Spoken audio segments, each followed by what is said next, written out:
ನಮಸ್ಕಾರ.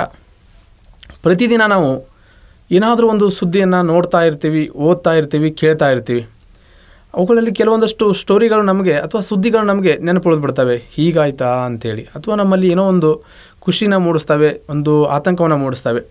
ಇಲ್ಲಿ ಒಂದು ವಿಶಿಷ್ಟವಾದಂಥ ಸುದ್ದಿ ಇದೆ. ಅದು ಕೂಡ ಆಕಾಶದಲ್ಲಿ ಸರಿಸುಮಾರು ಒಂದು 30,000 ಅಡಿ ಎತ್ತರದ ಮೇಲೆ ನಡೆದಂಥ ಒಂದು ವಿಮಾನದಲ್ಲಿ ಸಾವು ಬದುಕಿನ ಮಧ್ಯೆ ಹೋರಾಡ್ತಿರುವಂಥ ಒಂದು ಅಮೇರಿಕಾದ ಮಹಿಳೆಗೆ ನಮ್ಮ ರಾಜ್ಯದ ಒಬ್ಬರು ಮಾಜಿ ಶಾಸಕಿಯವರು ಜೀವವನ್ನು ನೀಡ್ತಾರೆ.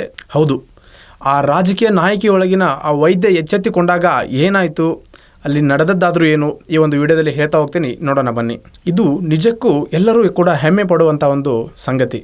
ಈ ಘಟನೆ ನಡೆದದ್ದು ಗೋವಾದಿಂದ ದೆಹಲಿಗೆ ಹೊರಟಂಥ ಒಂದು ವಿಮಾನದಲ್ಲಿ ಹಲವಾರು ಪ್ರಯಾಣಿಕರೊಂದಿಗೆ ಆ ಒಂದು ವಿಮಾನದಲ್ಲಿ ನಮ್ಮ ಖಾನಾಪುರದ ಮಾಜಿ ಶಾಸಕಿಯಾದಂತಹ ಅಂಜಲಿ ಲಿಂಬಾಳ್ಕರ್ ಅವರು ಕೂಡ ಪ್ರಯಾಣವನ್ನು ಮಾಡ್ತಾ ಇದ್ದರು. ಈ ಒಂದು ಪ್ರಯಾಣದಲ್ಲಿ ಎಲ್ಲರೂ ಕೂಡ ಆರಾಮದಾಯಕವಾಗಿದ್ದರು. ಇಲ್ಲಿ ಅಂಜಲಿ ಲಿಂಬಾಳ್ಕರ್ ಅವರು ದೆಹಲಿಯ ರಾಮಲೀಲಾ ಮೈದಾನದಲ್ಲಿ ಆಯೋಜಿಸಿದಂತಹ ಹೋಡ್ ಚೋರಿ ಎಂಬ ಒಂದು ಅಭಿಯಾನದಲ್ಲಿ ಪಾಲ್ಗೊಳ್ಳೋದಕ್ಕೆ ಹೊರಟಿದ್ದರು. ಎಲ್ಲರೂ ಕೂಡ ವಿಮಾನ ಯಾತ್ರಿಗಳು ಎಲ್ಲರೂ ಕೂಡ ಆರಾಮದಾಯಕವಾಗಿ ಹೋಗ್ತಾ ಇರಬೇಕಾದ್ರೆ ಏಕಾಏಕಿ ವಿಮಾನದಲ್ಲಿ ಒಂದು ಆತಂಕದ ವಾತಾವರಣ ಸೃಷ್ಟಿಯಾಗುತ್ತೆ. ಅಂಜಲಿಯವರ ಜೊತೆ ಪ್ರಯಾಣಿಸುತ್ತಿದ್ದಂತಹ ಅಮೇರಿಕಾದ ಒಬ್ಬ ಮಹಿಳೆಗೆ ಉಸಿರಾಟದ ತೊಂದರೆ ಮತ್ತು ಎದೆನೋವು ಕಾಣಿಸಿಕೊಳ್ಳುತ್ತದೆ. ಆಕೆ ನರಳಾಡುವುದನ್ನು ಕಂಡು ವಿಮಾನದಲ್ಲಿ ಪ್ರಯಾಣಿಸಿದಂಥ ಪ್ರತಿಯೊಬ್ಬ ಪ್ರಯಾಣಿಕರು ಕೂಡ ಗಾಬರಿಗೊಳಗಾಗ್ತಾರೆ. ಅಷ್ಟೇ ಅಲ್ಲದೆ ವಿಮಾನದ ಸಿಬ್ಬಂದಿಗಳು ಕೂಡ ಗಾಬರಿಗೊಳಗಾಗ್ತಾರೆ. ಏನು ಮಾಡೋದು, ಏನು ಆಗ್ತಿದೆ ಅಂಥೇಳಿ ಯಾರಿಗೂ ಕೂಡ ದಿಢೀರನೆ ತೋಚುವುದಿಲ್ಲ. ಆಗ ಆ ಅಮೇರಿಕಾದ ಮಹಿಳೆ ಪಾಲಿಗೆ ದೇವರಂತೆ ಓಡೋಡಿ ಬಂದದ್ದು ಡಾಕ್ಟರ್ ಅಂಜಲಿ ನಿಂಬಾಳ್ಕರ್ ಅವರು. ನಮಗೆ ನೆನಪಿರಲಿ, ಅಂಜಲಿ ನಿಂಬಾಳ್ಕರ್ ಅವರು ರಾಜಕೀಯಕ್ಕೂ ಬರೋದಕ್ಕೂ ಮುನ್ನ ಅವರೊಬ್ಬರು ವೈದ್ಯೆಯಾಗಿದ್ದರು ಅನ್ನೋದು. ರೋಗಿಯನ್ನು ನೋಡಿದ ತಕ್ಷಣ ಒಂದು ಕ್ಷಣವೂ ಕೂಡ ಅವರು ಟೈಮ್ನ ವೇಸ್ಟ್ ಮಾಡುವುದಿಲ್ಲ. ತಕ್ಷಣವೇ ಆ ರೋಗಿಯ ಆ ಎದೆನೋವಿಗೆ ಬೇಕಾದಂಥ ಒಂದು ತುರ್ತು ಚಿಕಿತ್ಸೆಯನ್ನು CPR ಅಂದರೆ ಎದೆಗೆ ಒತ್ತಡವನ್ನು ನೀಡಿ ಉಸಿರಾಟದ ತೊಂದರೆಯನ್ನು ಸರಿಪಡಿಸುವಂತಹ ಒಂದು ಚಿಕಿತ್ಸೆಯನ್ನು ನೀಡ್ತಾರೆ. ನೋಡಿ, ಆಕಾಶದ ಮಧ್ಯದಲ್ಲಿ ಯಾವುದೇ ಆಸ್ಪತ್ರೆಗಳಿಲ್ಲ, ನರ್ಸ್ಗಳಿಲ್ಲ, ಬೇಕಾದಂಥ ಸರಿಯಾದ ಸಮಯಕ್ಕೆ ಬೇಕಾದಂಥ ಸಲಕರಣೆಗಳಿಲ್ಲ. ಹೀಗೆಲ್ಲ ಇರುವಾಗ ಆ ಒಂದು ಮಹಿಳೆಯ ಪ್ರಾಣ ಉಳಿದಿದ್ದೇ ಒಂದು ಆಶ್ಚರ್ಯಕರ ಸಂಗತಿ. ಅಲ್ಲಿ ನಮ್ಮ ಮಾಜಿ ಶಾಸಕಿಯ ಆ ಧೈರ್ಯ ಮತ್ತು ಅವರು ಎದೆಗುಂದದೆ ಹೋಗಿ ಆ ಮಹಿಳೆಗೆ ಚಿಕಿತ್ಸೆಯನ್ನು ನೀಡುವುದು ಅಷ್ಟೇ ಅಲ್ಲದೆ ಆ ವಿಮಾನದಲ್ಲಿ ದೆಹಲಿಯವರೆಗೂ ಕೂಡ ಆ ಮಹಿಳೆಯ ಪಕ್ಕದ ಸೀಟಲ್ಲೇ ಕುಳಿತುಕೊಂಡು ಆ ಮಹಿಳೆಯನ್ನು ಆರೈಕೆ ಮಾಡ್ತಾ ದೆಹಲಿಗೆ ಲ್ಯಾಂಡ್ ಆಗ್ತಾ ಇದ್ದಂತೆ ಆಂಬ್ಯುಲೆನ್ಸ್ ಮೂಲಕ ಅವರನ್ನು ಹಾಸ್ಪಿಟ್ಲಿಗೆ ಸೇರಿಸಲಾಗುತ್ತದೆ.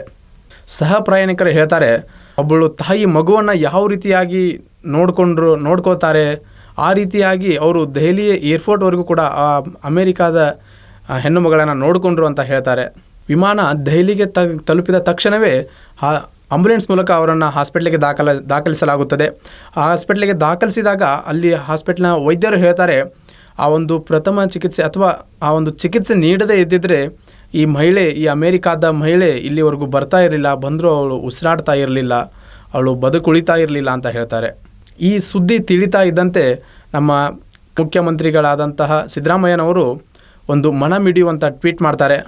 ವೈದ್ಯ ವೃತ್ತಿಯನ್ನು ತೊರೆದು ಸಂಪೂರ್ಣವಾಗಿ ರಾಜಕೀಯದಲ್ಲಿ ತೊಡಗಿಕೊಂಡಿದ್ದರೂ ಕೂಡ ಆ ಒಂದು ಕ್ಷಣದಲ್ಲಿ ತಮ್ಮೊಳಗಿನ ವೈದ್ಯ ಎಚ್ಚೆತ್ತುಕೊಂಡಾಗ ಆ ಮಹಿಳೆಗೆ ಅವರು ನೀಡಿದಂತಹ ಆ ಚಿಕಿತ್ಸೆಯ ಕುರಿತಾಗಿ ಇದು ಶ್ಲಾಘನೀಯ ಅಂತ ಹೇಳಿ ಸಿದ್ದರಾಮಯ್ಯ ಅವರು ಹೇಳ್ತಾರೆ. ಅಧಿಕಾರ ಇರಲಿ ಇಲ್ಲದೇ ಇರಲಿ, ಜನಸೇವೆ ಅಂತ ಬಂದಾಗ ಯಾವುದೇ ಪ್ರತಿಫಲವನ್ನೂ ಕೂಡ ಬಯಸದೆ ಜನರ ಸೇವೆಗೆ ಮುಂದಾಗುವುದು ಹಾಗೂ ಸಹಾಯ ಮಾಡುವುದು ಎಲ್ಲರಿಗೂ ಮಾದರಿ ಅಂತ ಸಿದ್ದರಾಮಯ್ಯ ಅವರು ಹೇಳ್ತಾರೆ. ನಿಜ ಅಲ್ವಾ? ಎಷ್ಟೋ ಜನಗಳು ಒಂದು ಒಳ್ಳೆಯ ಹುದ್ದೆ ಅಥವಾ ಸ್ವಲ್ಪ ಹಣ ಬಂದರೆ ಸಾಕು, ತಾವು ಏನು ಮಾಡ್ತಾಯಿದ್ರು, ತಮ್ಮ ಕಾರ್ಯಗಳೇನು ಎಲ್ಲವನ್ನೂ ಮರೆತು ಬಿಡ್ತಾರೆ. ಅವರಿಗೆ ಒಂದು ಅಹಂಕಾರ ಮತ್ತೊಂದು ಏನೋ ಒಂದು ಬಂದುಬಿಡುತ್ತೆ. ಅಂತಹದರಲ್ಲೂ ಕೂಡ ಅಂಜಲಿ ಲಿಂಬಾಳ್ಕರ್ ಅವರು ಯಾವುದೇ ಒಂದು ಪಕ್ಷ ಅದು ಮತ್ತೊಂದು ಎಲ್ಲವನ್ನು ನಾವು ಸೈಡ್ಗಿಟ್ಟು ನೋಡೋದಾದರೆ, ಮಾನವೀಯತೆಯನ್ನು ನೋಡೋದಾದರೆ ಅವರು ಮಾಡಿದಂತಹ ಕಾರ್ಯ ಬಹಳ ಶ್ಲಾಘನೀಯವಾಗಿತ್ತು. ಈ ಘಟನೆಯನ್ನು ನೋಡಿದಾಗ ನಾವು ಯಾವುದೇ ಜಾತಿ, ಧರ್ಮ, ಲಿಂಗ ಯಾವುದನ್ನೂ ಭೇದ ಭಾವ ಮಾಡದೆ ಆ ಒಂದು ಕಷ್ಟದಲ್ಲಿರುವಂತಹ ವ್ಯಕ್ತಿಯ ಸಹಾಯಕ್ಕೆ ನಾವು ಮುಂದಾಗೋದು ಮನುಷ್ಯತ್ವ ಅಂಥೇಳಿ ಅಂಜಲಿ ಅವರು ತೋರಿಸಿಕೊಟ್ಟಿದ್ದಾರೆ. ಈ ಒಂದು ಘಟನೆಯನ್ನು ನೋಡಿದಾಗ ನಮ್ಮ ಮಾಜಿ ಶಾಸಕಿಯಾದಂಥ ಅಂಜಲಿ ಲಿಂಬಾಳ್ಕರ್ ಅವರು ಆ ಅಮೇರಿಕಾದ ಮಹಿಳೆಗೆ ಚಿಕಿತ್ಸೆ ನೀಡಿದ ಒಂದು ಸಂದರ್ಭವನ್ನು ನೀವು ಕಲ್ಪಿಸಿಕೊಂಡಾಗ ನಿಮಗೆ ಏನು ಅನಿಸುತ್ತದೆ? ಆ ಒಂದು ಕ್ಷಣದಲ್ಲಿ ಆ ವಿಮಾನದಲ್ಲಿ ನೀವು ಇದ್ದಿದ್ರೆ ಹೇಗಿರ್ತಿತ್ತು? ನಿಮಗೆ ಏನು ಅನಿಸ್ತು ಎಂಬುದನ್ನು ಕಮೆಂಟ್ ಮೂಲಕ ತಿಳಿಸಿ. ಧನ್ಯವಾದಗಳು.